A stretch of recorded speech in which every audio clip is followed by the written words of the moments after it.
Not only learn stuffs in Mangalore, but get their stuffs done in Mangalore itself. There is no compromise in MicroDegree when it comes to the quality of teaching. And I am very certain about certain tools which I want to teach, which is very important for the right scenarios in the IT industry right now. Do you have any success stories? We had students who got placed in Meesho and ClickBus from our training. So that are the two big companies which we can talk about. How has being in Mangalore helped you grow? They are aiming for more than 1 lakh jobs by 2030. Where we have 25 plus engineering colleges in Mangalore. A rich culture, right? Correct. Rich educational culture. Very good engineering colleges. Say for example, Joseph's, Nitte, Sayadri. They're from such a long time. What advice would you give somebody who wants to start their own business? Have a very good understanding about how government works, schemes of government works. There are many things which most of the entrepreneurs don't know.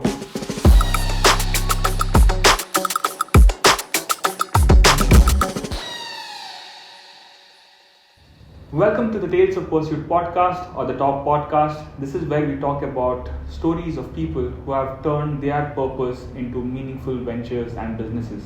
So today we have a very special guest with us, Mr. Manikanta Nair. So he's one of the co-founders of MicroDegree. If you have heard, MicroDegree is a platform that teaches tech, coding and skills like that in Kannada and Vernacular languages, which is incredible because who would have even thought about it? So today I welcome you to listen to Mr. Manikanta Nair, who, because of his struggle of learning coding through different YouTube channels which was in English, he decided that he wants to do something that is going to help a lot of people to achieve their goals and to make sure that they are becoming more successful in their careers. So it's a very, very interesting discussion that I've had with him. I've learned a lot about what it takes to build a business, a startup specifically. How does funding work, and how does all of that help you actually to become a company that is going to thrive? So welcome. I hope you learn a lot out of this, because I definitely have. Hi Manikant, it is such a pleasure having you over here. I have been actually looking at the work that you have been doing at MicroDegree for a very long time. And it's a pleasure that I'm getting to speak to you today, understand about you, about your company, how we have grown so far, and so much more. So thank you so much for coming. First and foremost, thank you so much for giving me this opportunity to come and just discuss few things about MicroDegree and myself. So kudos and thanks to you and to your team. Opportunity is a very big word. No, I would say it's an opportunity for us, right? I mean, it comes very rarely though. So it has to be an opportunity for us. True. Yeah. Let's hope that we'll be able to do more podcasts like this and wonderful. Get more people like you on this podcast. No, I've been into your channel. I've seen few of the podcasts what you guys have done. Tremendous job. And hopefully this is the start of something really big. Hopefully, fingers crossed.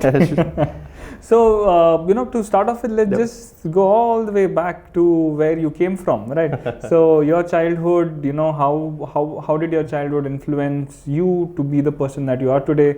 Is there anything specifically, proud of you, or you feel like, from your childhood or school days that, might have given you the courage to be the person that you are today? Yeah, so typically I come from a very, very middle class family, right? I believe most of the Mangaloreans are. Yes. So I didn't get what I wanted to get in my childhood. Say, for example, for any kind of things, say for a dress or anything. Okay. So just I see that and I want like having it, but eventually I won't be getting it. Okay. So from there, that hunger and urge to get things done by myself might have motivated me to do things on my own, right? Okay. I never wanted to become a work from 9 to 5, right? Always had this thought of starting something on my own from my younger age. So I was pretty good at sports. So when I say pretty good, cricket for that matter, I used to play a lot of cricket.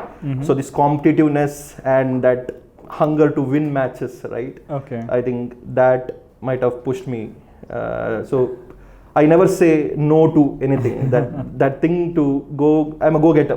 Basically, I talk a lot. I speak with people. I go and get things because nothing came easily to me. Correct. From the basics of learning everything I had to go and take it. So might be the reason. So I believe all those circumstances in which I grew up might be the part. And as you said, it was a very typical middle class family, and you are from Manjeshwar, right? I am from Kumpala, so basically it's near Tokkot. Okay. So, and it's a little bit outskirts, at least at that time. Right now, the city has gone all the way till there. Yes. So, your exposure to English also would have been probably very restricted, right? I would say very much restricted. So, all this English, what I am able to talk now is because of some commentators, cricket commentators. And I hear a lot of podcasts and stuff. So, the thing just goes into my head after listening multiple podcasts or multiple commentaries, made me how fluent I am in English today, which I won't believe is a great, accent though, but somehow I could manage in English. That's how I would like to put it. You're doing a great job. So, and I think that's how normally we normally learn languages, right? Because I remember that when I started learning Hindi, right, or at least let's say the first time I spoke Hindi, right, I could not believe that I was actually speaking Hindi, because I had listened to Hindi, watching Hindi movies, Hindi serials and all of that. And when suddenly in the school, when they started teaching Hindi, I'm like, I know all of these things. And then I was actually able to communicate a lot better. So language, I think the more connected you are, at least the more effort you put to be connected to that language, I think the language will start seeping into you. Yeah, the place where I grew up, in English medium also we used to speak in Kannada or Tulu. That's the original language. So the court was English medium and everything else was in different language. So, so irrespective of you being in English medium or Kannada medium, English was very rare. True. I feel that's the reality for most of the people, and most of the schools also, because at the end of the day, our teacher wants to get something across to the student. And if they don't understand in English, they will have to use the language that they'll more understand with, right? And I think that's the core philosophy with which you guys also built MicroDegree. True. So, can you tell me a little bit about that? So, how did this whole idea about building vernacular language learning?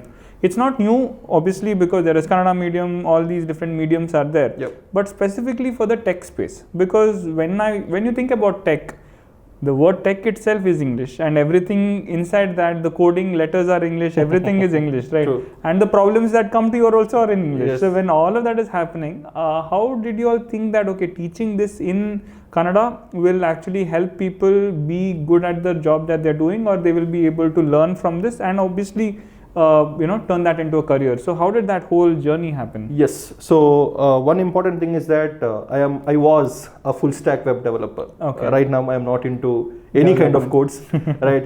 Like say 6 months before, I used to help one of my friend to build his code. That's the last coding thing which I've seen, or the script or whatever you call it. So back in 2013, late 2013, 2014 is where I started learning programming.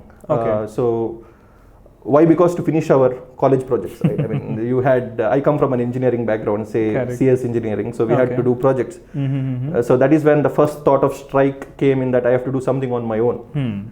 So when I started building something, who helped us? YouTube, right? True. Back then, internet was not flooded with so much of online resources, right? Which is right now. Right now, you can find. You can do anything in internet, right? With all the AIs and stuffs, whatever. So back then there were only 2 to 3 good channels, YouTube channels. But unfortunately or fortunately for me, I was not able to pick up what they were rightly saying. Thanks to them, that's how I learned. First of all, thanks to them. But I would say I was not able to pick up what they were saying in the first go. So there were multiple times. A lot of effort. So I thought of quitting this thing. I thought that, which most of the people does, that they go through certain things, they get till functions, and once they get till functions, they feel that this is not my cup of tea. That's how that's common. That's common in learning programming. So from there onwards, that urge to learn more kicked in for me, and then I constantly went through. It took me almost 2.5-3 years to figure out one programming language. So the consistent force where I figured out that there is no one to help me. So what we do, we go and ask for assistance, right? If we can't learn. But I didn't have any kind of such assistance also. From the college? College, I would say it was all academical. They were more academic oriented. They wanted me to clear exams and stuff, which is absolutely fine, which is needed also. But if I ask something else out of the box of certain programming languages, I didn't get that kind of reception which I used to get for academic works, right? So in that sense, I had to go through on my own. It was a struggle. Let's be very honest. One is because that, as I rightly said previously, that I was not so good at my English. True. So the Indian English words itself was a bit difficult. Forget about the US and European accent, right? It was not. I was not able to get comprehend things, it. Yeah. Yes, I was not able to get things rightly. So after a huge fight and war within myself, I finally could learn one programming language called as Python. Okay. Then someone told that PHP has a lot of scope back in 2015. Then I jumped to PHP. Then someone told that JavaScript is going to kill the internet going forward. Then I just switched to JavaScript and then realized, okay, this is a language which I have to be. People may say anything. That is what you get, no? Why do you learn Python? You go for PHP. Why do you want PHP? Go for something else. Correct. So that is how I kept on going, and then finally had to stuck with JavaScript. Okay. So this is a thought where I felt, okay, why not we do something in a native language for people to learn? So the thought process came from that way. We have it in Tamil, we have it in Telugu, we have it in Bengali. Oh really? Yeah, we have it. There's a huge company called as Govi. They do stuffs in Tamil. Okay. So I thought, okay, then why no one got a thought of teaching this in Kannada? Everything is in English. The way you write, the way you read code. There is a concept called as reading the code also, right? I think some tech guys might be knowing it much better. So everything is in English itself. Correct. But what if we teach the concepts in Kannada? Okay. Right. I could see many people mugging up. I have taken a lot of interviews recently, tech interviews, say more than 3,000 interviews in recent time. And out of that, 60% or 65% people just mug up things and come. I just ask simple questions in a ulta way or the twisted way, and I don't get the answer which I get for a normal question. Correct. Right. So it's still there. So I thought, why can't we explain this stuff in their own language, where they can understand much well. And that's how we all started thinking again, the ideation part of MicroDegree, and 5.5 years right now sitting. So before we get till that, so can you this was not your first job, right? So you were working somewhere else. Yeah. So tell me a little bit about that, and how did that mold you to actually start the company? It could be in a positive or a negative way. How did that mold you to actually, or give you the push required to start this organization? Yeah, as I rightly mentioned, I mean, I was not a fan of 9 to 5, but due to some reasons which I don't want to be open in public, right? I had to get into a support-based company. Okay. I was a developer there. Okay. ASP.NET or .NET is a language which we were using, or C# is a language, the frameworks of ASPs. Okay. But things didn't go well there. Okay. Let's be very honest here, right? Things didn't go well. I am that kind of a person also, where I do what I feel is right? And they asked me to do something else, and I told no. So before they fired me, I quit from there. Then the thought of thinking, no, I am not going to do something. I mean, I'm not going to work under someone.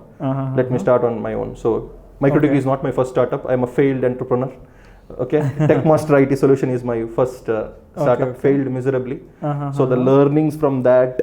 So what was that into? Was it a product or no? It was a service based, which most of the guys do. Right, guys did at that time. I'm speaking about 2017. Okay. So it didn't do well. Okay. And then I had to come to MicroDegree. So tell me how that happened, right? The shift from you had a job, you left the job, you're not happy over there. So then after that, you started a company of your own, which you're saying, I don't know, but which failed, right? Yeah. So, and then MicroDegree. So how did this transition from, being a single entrepreneur to actually starting a company and getting co-founders? So how did this transition take place? Yeah, the main problem why TechMaster failed is because I didn't have any kind of co-founders. Okay. So everything was taken care by me itself, which I felt was a burden for me. Okay.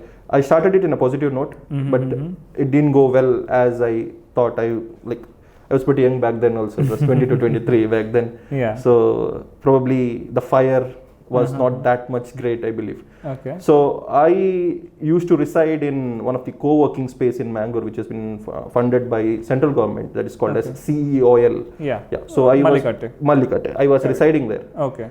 Staying there or working out? I was working there. Sometimes I used to stay also. So you have all the facilities there to be there. So when I was working there, I could find two people there. Okay. Who was doing something on their own. Oh, okay. Both of them were entrepreneurs. Okay. One was a solo entrepreneur, and the other guy was having a co-founding team.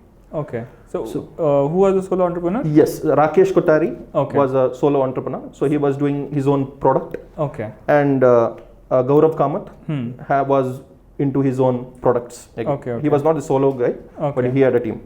In the tech, all in the tech space. Everyone in the tech space. Okay. So service-based companies. Okay. So we used to have these kind of meetings in some afternoons and stuff. Okay. Weekly once. So that's how I got to know about these two guys. Okay. Never once we thought of mingling and collaborating or doing stuff. Okay. So we just thought of having this kind of discussions. And one fine day we started talking about MicroDegree, which we never knew that was MicroDegree back then. Correct. We thought of we were having discussions about programming stuff and stuff. Then we understood that why can't we teach something in Kannada? That's a good idea. Okay. So COL is the main reason why we collaborated. And Rakesh was also not doing that great. And Gaurav was also. We were all going in same boat but in different directions. And then that's how we thought, okay, we'll buy a ship. And we collaborated, and the thing started. Again, the further discussions, there were multiple sittings to understand whether we can take it forward, and finally we could. So that's actually great that that a space like a co-working space actually brought ideas together. I think the whole purpose of the co-working space is being fulfilled by just with your example itself. Correct. So I'm sure hundreds of other companies would be like that. I have learned a lot from there. So being a very rookie kind of an entrepreneur when I started, I was good at tech, but I was miserable with the management side of things. So I understood how a person should manage technical stuffs better. Okay. It should be a sync of both, right? Correct. Yeah. Business as well as tech. Yes. So if you're an entrepreneur, then it should be a must. Correct. So when I understood that aspects from COL with these guys, so we used to have meetups. We used to have the veterans guys used to come and tell their experience. Correct. The tycoons of Mangalore tech field. Yeah. So speaking with them, I was like, okay, this is what exactly entrepreneurship is all about, and where am I? Okay, that was a great learning from there. Correct. And that's how it goes.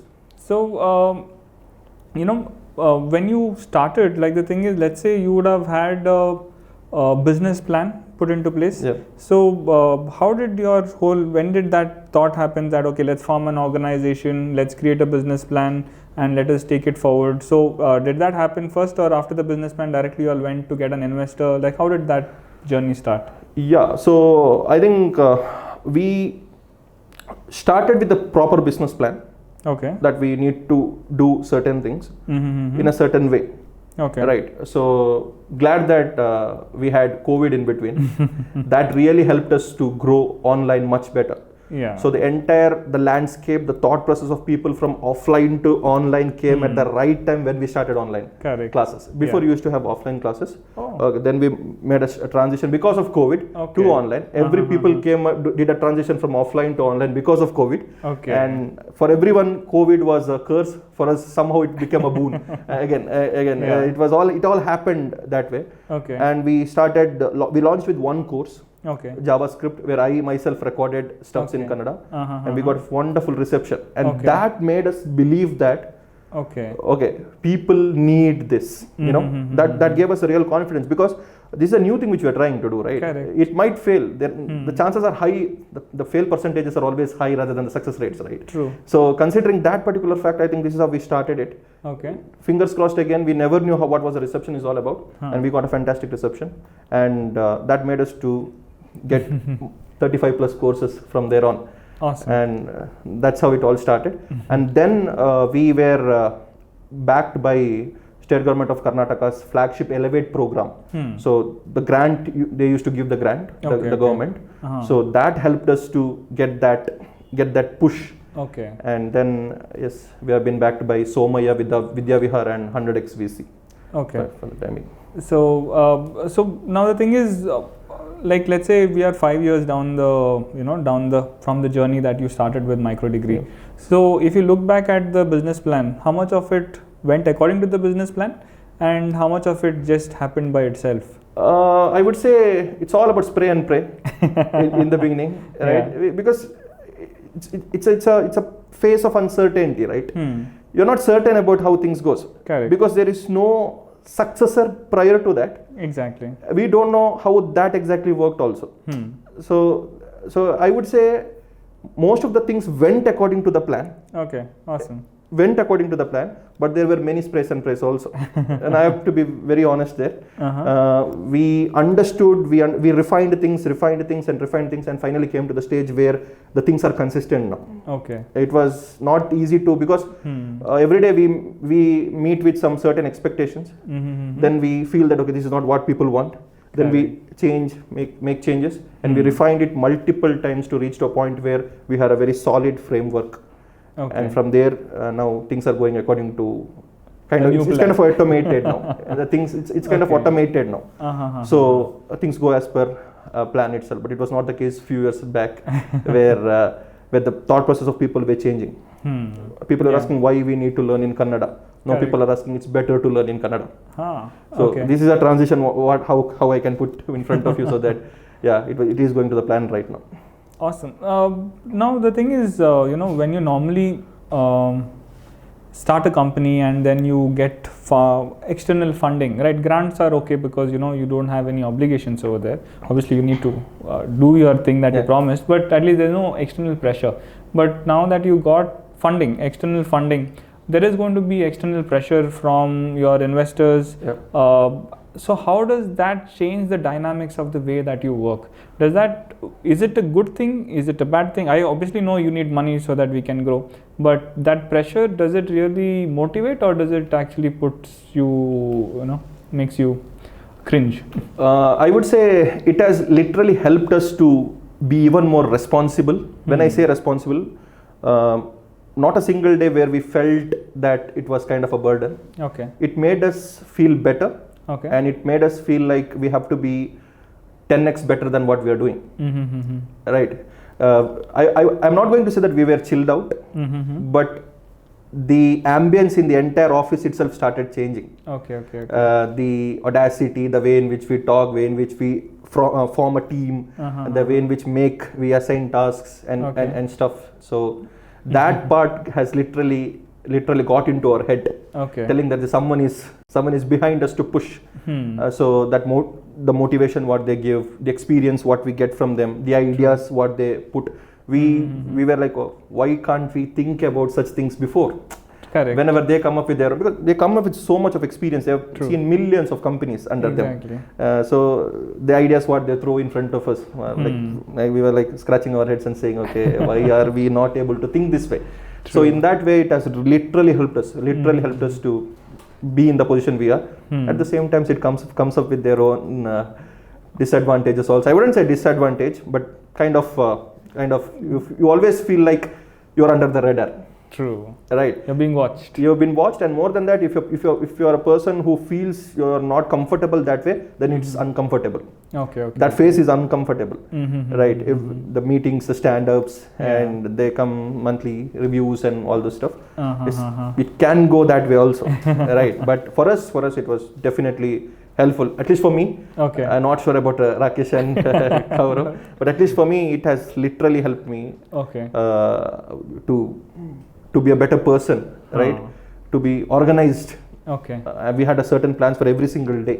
What we need to do, which was not the case, I believe, before investment. So the thing is, along with the money, it's not just that their experience of how to run a company, how to structure your time, how to organize, and also I think the experience of what can go wrong, True. I think that is something that is very valuable. I would say the lessons and the knowledge what I gained, first from Seoul, second from the investors, is the person I am today. The cumulative of both the things is equal to Manikanta is what I am today. That much of experience and help is what I got from them. That's amazing. So, and it's great to know that we have a system like that, in Mangalore, also in India, that will actually help people grow, right? Correct. It's not just for the... There are many companies who grew from this, from not only from Seoul. There are now, I think, the Vertex space and everything. The K-Tech, where we actually are right now. Okay. So all this literally helps people to grow, and the ecosystem, the IT ecosystem, right? I think the organizations such as KDEM or TAI or whatever they are trying to do, all those are fantastic, and we were very happy to collaborate with them in the previous years. That's amazing. So let's talk a little bit about as a founder of a startup, and you have external money that is there. At the same time, you have a certain plan. Sometimes it goes according to the plan, sometimes it does not. Sometimes there is money in the bank account, sometimes there is not. So, and there is so many things, right? And it can be a little bit scary at times. So, do you have any situation like that where you felt like, okay, fine, we are not sure whether this company is going to go forward or not? And how did you deal with that situation? How did you come out of it? No, it's kind of a chicken and egg kind of a situation, right? Say for example, you need money, but you don't know how to use it well. That's also true, right? So you sometimes feel like you don't need money. And you can think that way. You can still think that way, right? So when you take money, that means you are liable to them. Correct. So in that phase, I think we certainly had challenges. We certainly had challenges, especially in the hiring part, right? So we were kind of not that clear with the hiring part. So I think the assistance from the investors there literally helped us again to correctly divide this whatever funds is available for us to allocate to a certain departments in a certain way and focus only on certain things at a certain time and invest only on that particular thing. So that literally helped. So we were thinking about how are we going to split this money for different domains, but they insisted us to just focus on one thing for a certain quarter and build that into a better surface. Make that surface clean and then probably take it from there. That, I think, again, investors, I think most of the problems what we face is that we don't talk to investors much. Try to do by ourselves.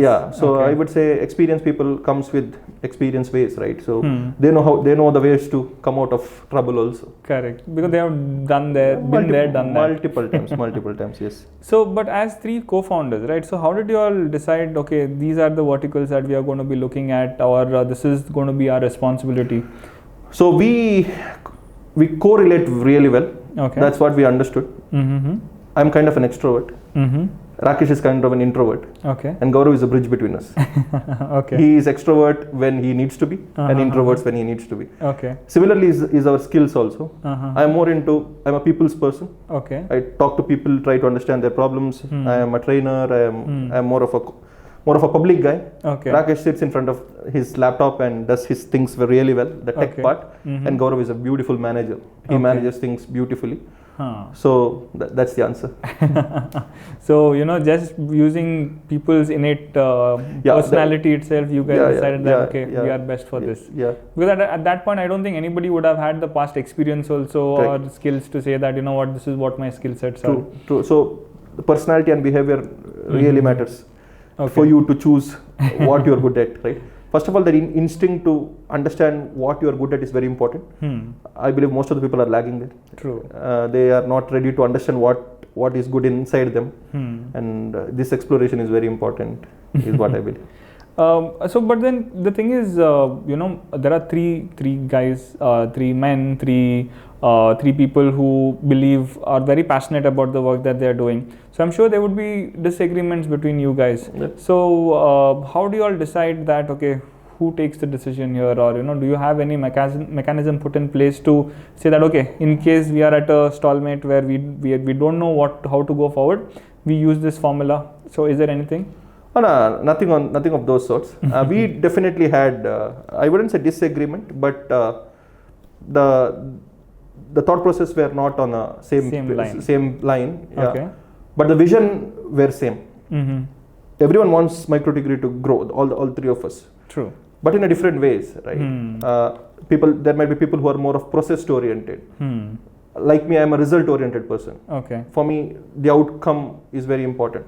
Say, for example, Rakesh is more of a planned guy. He's a very much process oriented person. Okay. Ultimately, the vision is to grow MicroDegree. It can be through a very certain process oriented way, is also absolutely fine. Or like me, where I'm a hustler, where I go behind results. Ultimately, MicroDegree has to grow. So we then somehow has to come to a conclusion which is better at that moment of time. Okay. Say, for example, if process is needed there, definitely I go with that. If they feel that okay, the result is something which is very important for the growth at that point of time, then we go this way. So we understand what is better for the company, and once we think about the company and not think about us, I think that is where the growth happens. Correct. If you think and have that kind of an ego telling that okay, whatever I am saying is not working according to the plan, then I don't see I don't see a company growing there. True.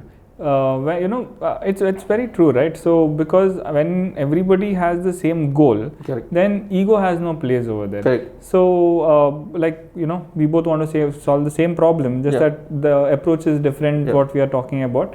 We can try yours or you can try mine. At the end of the day, we want to do something that works. No, you have to keep the company first. That's what I believe. The first thing has to be MicroDegree because that's your baby. Correct. No one want to play up with your babies, right? or the children. Exactly. So that's a part which you have to take care of, not your personal egos. So we were very clear with that in the first meeting itself. We discussed and we were very clear that the company first approach, and that is what we are intending to give it to all our colleagues also. That company first, the team next, then us. True. So that line. That's a very, very good way of, actually very good philosophy to follow. Yes. Now the thing is, you guys just started when the boom of EdTech started, right? EdTech had started some time back, but as you said, when COVID hit, that's when the online way of learning things. Correct. The switch was put on, and everybody started just going online and learning, and they started becoming more comfortable with it because now they did not have any options. Correct. So, but as you have seen that in the last few years, it has fallen also like that. We have so many EdTech companies that have, gone just out of business. Correct. The biggest of the biggest ones also have actually fallen. Yeah. So, as you said, it did help you in the beginning. So, but how are you sustaining right now? Because when other companies are just closing down, how is MicroDegree managing, and are you able to keep up the momentum? Yes, I believe. Or else we would have been also one more example of shutting things down, right? True. So I think most important thing is give what people want. So one is vernacular way of learning, which excites people. That's the first place. Whenever I say about MicroDegree, we want people to get skilled in very, very hot technologies in the market. People get excited, that too in Kannada. People say, oh, how is this possible? How is this thing happening? So I think that has literally helped. That is the main USP in which we are getting through. Second thing is the technology itself. So we want people to skill up in cloud, right? Which is really, really growing. Say for example, AWS, DevOps, and GCPs or whatever it is. And then AI. So we have AI also in our curriculum, which again, the hotcakes in the market, right? So we have a very, very strong designing team who designs courses for us. Say for example, experienced people, 10 years, 15 years experience in the industry, updated guys who literally always into tech, right? So we take assistance from them, and so the accumulation of all these things, like learning the hottest technologies, which you can earn a lot. Say for example, 4 times better than a normal tech guy. I need not say developer, the testers or whatever it may be. So you can earn 4 times better with these kind of technologies, and that too learning in Kannada, right? So I first thought that okay, the IT professionals need not like MicroDegree or need not want MicroDegree, right? Because they are already well versed in English. But we could see lots and lots of IT guys coming, 2 years experience, 3 years experience guys coming in, and they want to learn stuffs from MicroDegree. Because we have been doing this in their local language. I could see some passionate guys who are 15 to 18 years experience also. Really? They just come and say, "Nimatra course madbeku namge. I just want to learn from you. I want to understand how things goes there." So I'm super happy and proud at the same time, because this was a small thought where we could do it, and I want more people to understand what is needed for the market, right? There's a huge gap, Arjun, say from the academia to corporate, right? I don't see we are justifying students with the technologies what the corporate wants. Corporate wants an elephant and we give an ant. Correct. Right. And even an ant can kill an elephant. But still, that's how it goes. Correct. But we want them to make job ready, right? By having these kind of technologies. Companies really look for hot technologies and hot people there, right? So we just want to empower our students with that kind of technologies, be it IT guys or guys who are doing a transition from non-IT to IT. Okay. So we want to support them with these kind of technologies where you can learn easily. When I say, for example, speak about cloud, right? AWS, you need not have any kind of coding experience for that. Right? Anyone can do it. Can do it. With AI, right? Say, for example, we were discussing outside. My sister could build an app. Oh wow, okay. She is a dental science student. Okay. So I just told her to do something on this and she could build an app. Oh. I mean, very small app though, but an app is an app. Exactly. Application is an application. So why can't we teach such things to students where it is helping them? Right? That's the main thought which we are doing, and probably that might be the reason why we are still able to. Again, God's grace is very important. I always believe in that. True. So that's. But I'm sure there's a very good business plan also behind this. Yes, definitely. So, but what are the I'm sure it is going to be hard to explain tech topics, not even tech topics, how to code, right? Topics you can still explain, but this is the whole methodology of coding, right? So, what are the biggest hurdles that you have faced in actually putting the training that probably would have been in English somewhere else, and then now you are going to do it in Kannada? So how does your approach goes? How do you normally go about training? Yeah. So first problem is to convince, in the initial stage, was to convince people that you can still learn it in Kannada. Yeah. Still learn it in Kannada. So one prime example I could give is to a student where I explained what is function, a very small thing in English, where he nodded his head. And when I asked it in a different way, he couldn't answer. But when I did the same thing in Kannada, he could answer. It might be right or wrong, but he had that confidence to answer me back in the same way. So this was a challenge for me to explain to all of our students, telling that how easy it is to learn in your local language. Again, they should have that hunger to learn, irrespective of all the criteria to them. Then it's fine. But for the people who really wants to learn and unable to get things right, so convincing them was very difficult. They were like English alli helikottre namge artha agtilla. They were thinking that way, how to crack interviews, how to get into IT field with this. So again, making it very clear, we explain things only in Kannada. Rest everything is in English. There are operating system which works in Kannada. There is an app or a thing called as Nudi. Yeah. So it does it in Kannada. Correct. So we are not that kind of things. Everything is in English, but the way we explain is in the concepts you explain. Explain the concepts in Kannada, where they can at least try to attempt to answer that in interview. Okay. Where they have to be very clear about a certain topic. Say for example, EC2 instance in AWS, where you host stuff. Correct. They have to understand what is EC2. For them to at least answer what is EC2 in an interview. Okay. Rather than blabbering something very bad and getting kicked out of interview, it's important for them. Even it's fine if they explain things in Kannada also. As long as people know that they know what it is. Yeah. So I sometimes interview people and people say something in Kannada. I listen to them. And if the concepts are right, that means he knows stuff. Only thing is that vocabulary, the way of explain. The verbal thing was not right. That's all. But he could know the concepts, right? So again, the chances of getting hired there is high when the people know stuff. So that is what we want to instill inside students, telling that how concepts are very, very important. I'm not meaning theory is very, very, very that important, but concepts, understanding of concepts is super important for you to learn anything. Say for example, if you understand the mechanisms of how brake works and how clutch works, you can drive even more better. Correct. So that's how we go with that way. We had challenges, definitely. Convincing this was the biggest challenges. Okay. And somehow we could. But creating the material for the course was not that difficult because you guys were very. Who creates the course material? Yeah, we have trainers who are so much experienced. Okay. Who is in this field itself? Say, for example, cloud field itself from 7 years, 10 years, 12 years. Okay. So under their guidance, we ourselves prepare the best materials for the students. Okay. And the aim over here is to make sure we place them in a company, or is it so that they are very fluent in the in application of the language? Because sometimes what happens, you learn the course, but you would not have obviously put it in real life use because you never got an opportunity, because you can build small programs. So how does the main vision is to get people job. Okay. That is the main vision of MicroDegree. How to get a job is something which we are doing right now. Okay. That is by helping them with quality content, making them ready to take up interviews, and giving them opportunities. Okay.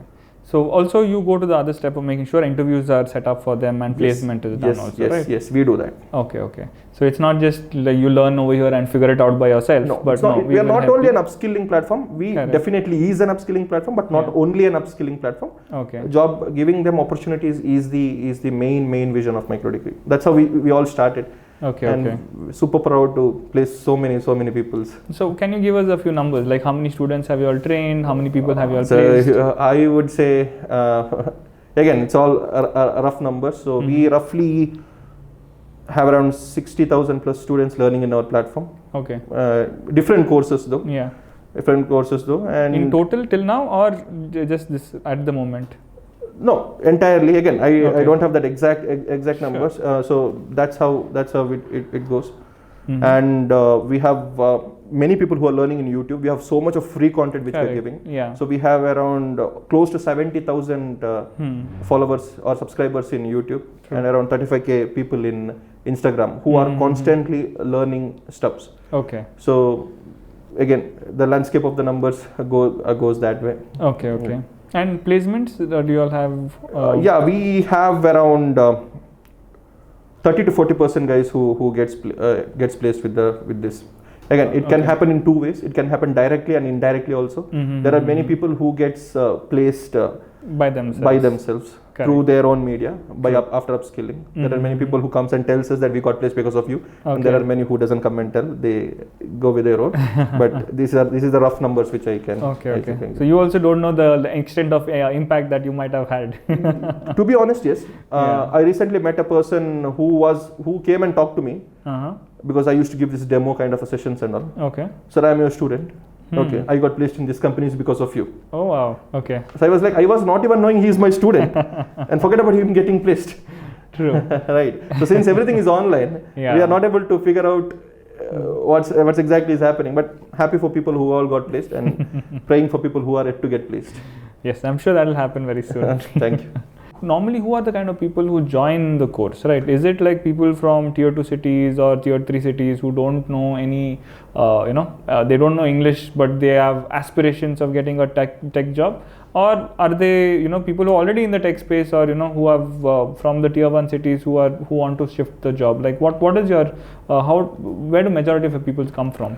So basically, we have people who are doing a transition from non-IT to IT also. Okay. And definitely we have people who wants to upskill IT, who is coming from IT also. Okay. Say for example, 2 years developer who wants to upskill and do something in cloud. Right. So we have these two sets of people, and majority of the people who comes from tier 2 and tier 3 cities. Okay. So we want to give our best education to people who are coming from these parts, and also the IT professionals. They might also come from a remote place also. Correct. They might be working in IT. They might be situated in probably in Bangalore, but still they might have gone through Kannada medium in their childhood. So we want to cater this set of people.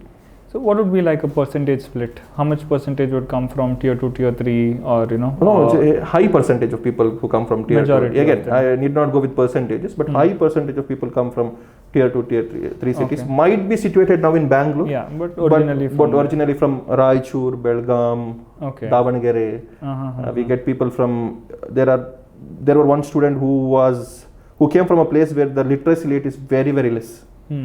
And he's still our student. So you get people from such places also.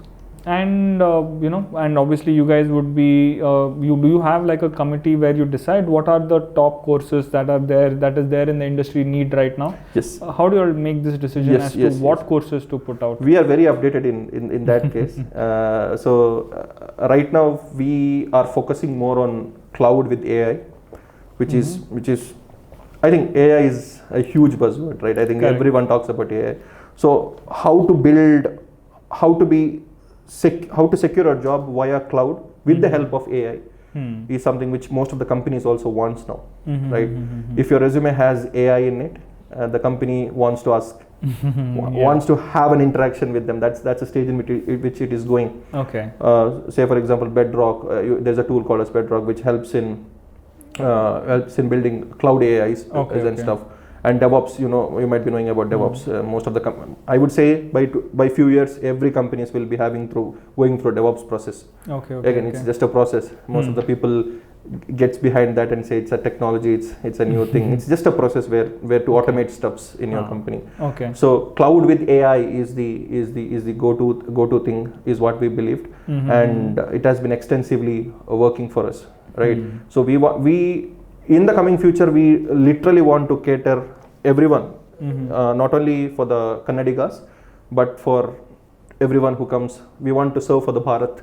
That's the next vision what we have. So updating the technology and giving the best possible output. Forget about the outcome. Outcome is the placement part. But I want people to say that whatever I've learned from MicroDegree is just a worth, right? I am very, or we as the entire unit, we are very much certain about what are we going to teach. Very much certain, and we pick trainers who are well versed in that. Irrespective of whatever it might be, right?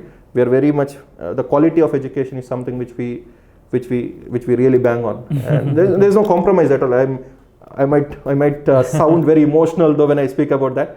But there is no compromise in MicroDegree when it comes to the quality of teaching. And I am since I come from a small tech world, and I am very certain about certain tools which I want to teach, which is very important for the right scenarios in the IT industries right now. And that is how it is going.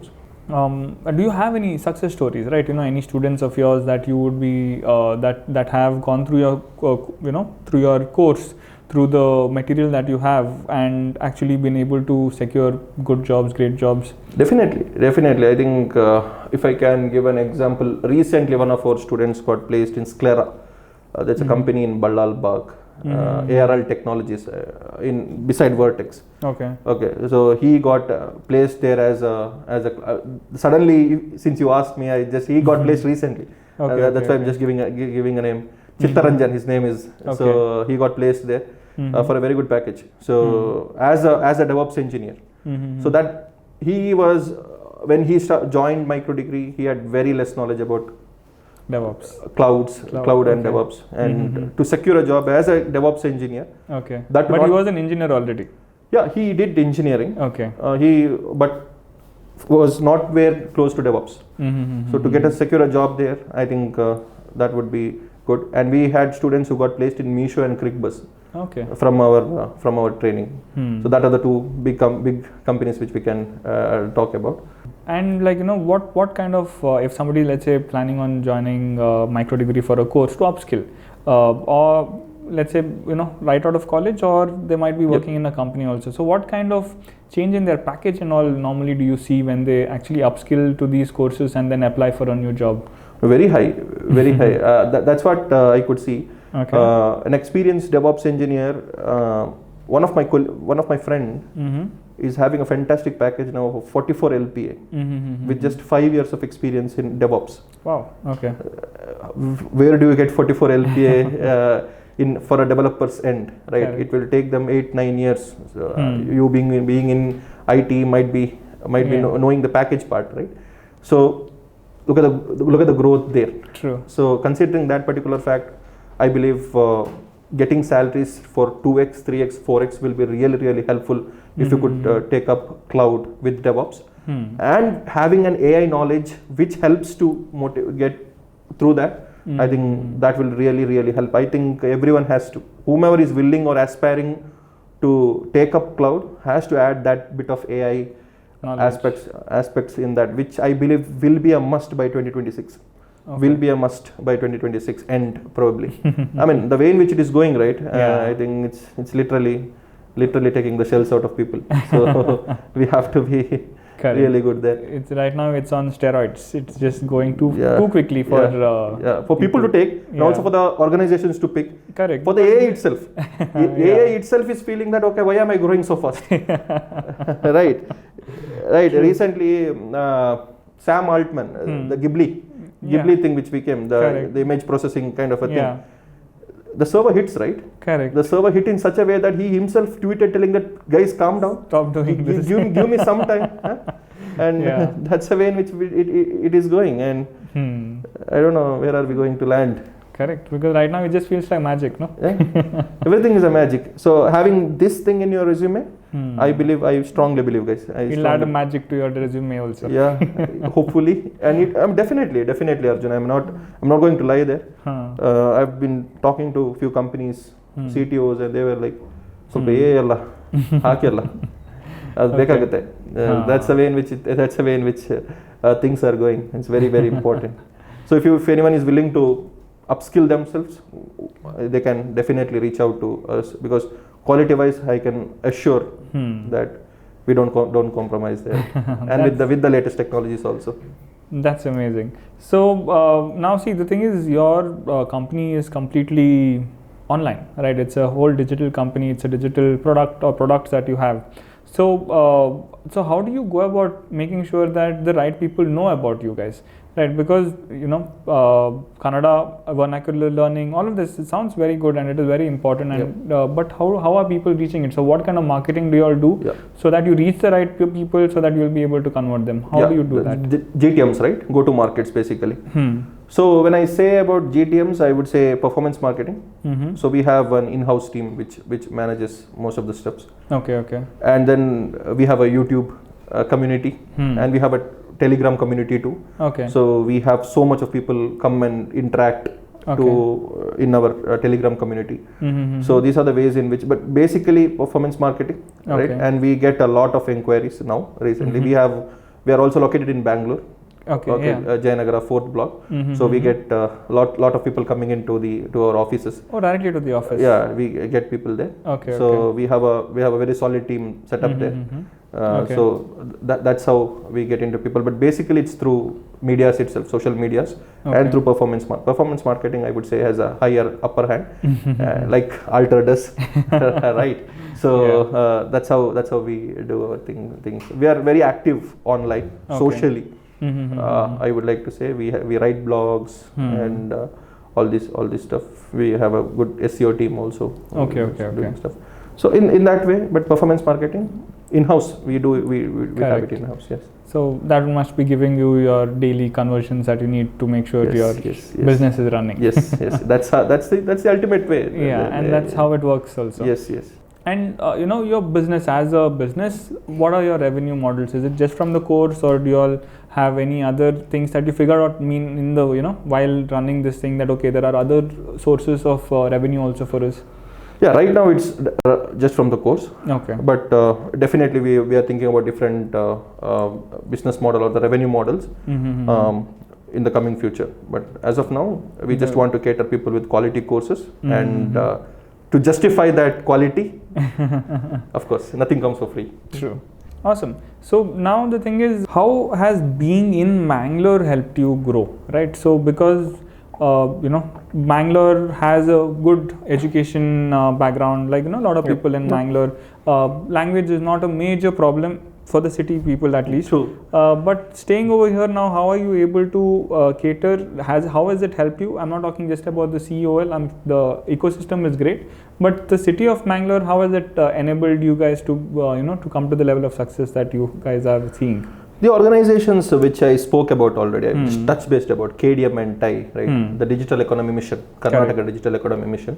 So they have Technovenza programs every year. So what happens is that the network grows significantly faster. So all the people from the Mangalore region come, all the small startups or stuff. I believe we have more than 250 startups in Mangalore itself. So everyone come to one roof and we have a lot of interaction. So we were proudly the winners of 2022 of the Technovenza pitching program. So we got an opportunity to pitch our product, and again God's grace, and we could win it. So that literally helps people to get recognized there, right? The huge people, I think huge people come there, and KDM and TIE are literally trying hard for them to make Mangalore the Silicon Beach of the world. True. Right? They want more people coming from Bangalore to Mangalore and learn stuff. Correct. Right, you might heard about Rohit Bhatt sir and Praveen Kalbavi sir. All the tycoons of Mangalore IT field are literally trying hard to get this thing done. True. And they are aiming for more than 1 lakh jobs by 2030, where we have 25 plus engineering colleges in Mangalore. A rich culture, right? Correct. Rich educational culture, which I believe are very less in Karnataka after Bangalore, right? Very solid engineering. Very good engineering colleges, say for example Joseph's, Nitte, Sayadri. They're from such a long time, and producing so many quality students. Like how many people are coming out every year from just from these 25 engineering colleges. Thousands of people are just coming out, and we want people to learn stuff in Mangalore. Not only learn stuffs in Mangalore, but get their stuffs done in Mangalore itself. Correct. Right. Now the stuffs are getting done in Bangalore. Right. So we want to completely relinquish that, or try to reduce Bangalore traffic at least. Right. Yeah. Horrible. We want to reduce Bangalore traffic and try to make Mangalore the Silicon Beach. So I'm proud that even I could contribute some way by helping people to get placed in Mangalore companies. And there are companies called as EdTech, I think, which is located in Ajanta building. They are a GCC, right? And they wanted specifically to start their one more branch in Mangalore, and we could place more than 30 people from MicroDegree to EdTech, and that was very good initiative is what I feel. I want more of this. This is a Denmark-based company. Correct. So I want most of the people to think that way and come to Mangalore, of the beautiful weather and food what we have, and I think these organizations literally helped or is helping. I think the vision is there. Now I think we have to put it forward somehow and make it happen, probably in next a decade or so. True. Right. And there are very smart people working on it. There are the government is also actually working really hard to push, right? So I feel that is something where Mangalore is bound to end up. We want it or we do not want it also. I think that's where we are going to head, because obviously there is a demand and Bangalore can only supply so much. And as you said, if we can get the Mangaloreans back to Mangalore, Bangalore's traffic will definitely get better. Yeah, that's it. So either way it's a win-win situation, right? We get engineers back to home and we reduce the pollutions in Bangalore. Okay, just to to summarize and to wind up, see, the thing is, you had worked somewhere, then you had a business which did not work out, and then you started MicroDegree. So what advice would you give somebody who wants to start their own business, who has that kida or that idea, saying that, like what you had initially, saying that I wish something was there which would teach me in a way that I understand. Maybe somebody has found another problem that they are that is actually something that can change the world, but they're not sure how exactly to go about it. What am I supposed to do? So what would you suggest should be their first steps, so that they'll be primed so that they can be successful? First thing is that love what you do. Like if you are really passionate about doing this thing, there were times where I felt, let me quit and go back to 9 to 5, because I had a family to serve, right? Correct. So it's a dilemma. The love is to do what you really like to do. The other way, you have a family waiting for you to take your penny back to them. Correct. So it's like you go right or go left. So you might come with that bottleneck. Everyone who wants to start with an entrepreneurship will come to a point where they're thinking. So first of all, understand that if you are real passionate for what you are loving to do, please go to that particular line itself. Later, the regret won't be coming and creeping into your sleeps and giving you nightmares, telling that you could have done that way. Buts and ifs are always great, right? When you don't do well, right? So Exactly. so I just want them to take a right step. It can be there were people who come and say that you might have taken a wrong decision, but who you never know. Correct. But once you take that left and start doing on your own, then that energy, the passion, the hunger, the commitment, the dedication, the temperament, everything has to fall creep in place. Everything has to come to place at the first place. I mean, I have seen people who have taken a great start but never sustained better. Okay. Could have been much better. I could see some examples in front of me itself. There are friends of mine who were also entrepreneurs who are working in Bangalore now, again, to increase the traffic. So I don't want that thing to happen. So that's the first thing. Please understand what you love. If you're loving, then go for it. It's like going behind your girlfriend. That urge to get her. Correct. Right? Similar. It's everything is connected here. Yeah. Once you reach there, then it's all about the commitment. And then please have a beautiful business plan. First of all, understand the problem. If first of all, if there is no problem, create a problem and try to give a solution to that, or give a better solution, because most of the product in the market are giving a better solution to a current solution. Current problem. Yeah. So give a better solution there, or give a solution to a very, very, very stern problem, and have a beautiful revenue model. Business model is fine, but that business has to convert into a revenue. True. And have a very good understanding about how government works, schemes of government works in Karnataka. There are many things which most of the entrepreneurs don't know. I urge it should start from colleges itself. I was thinking of having an entrepreneurship classes for many engineering colleges, which hopefully it happens someday, where I want more people to think about entrepreneurship and try to understand what are the schemes of entrepreneurship of the government and try and work it out. Right? Okay. There are many grants which has been given from the societies, from the government side, and have a grant in front of you, and don't think much about the product, but think much about the business, and then probably go behind your investors. Investors will definitely come if your ideas are great. Yeah.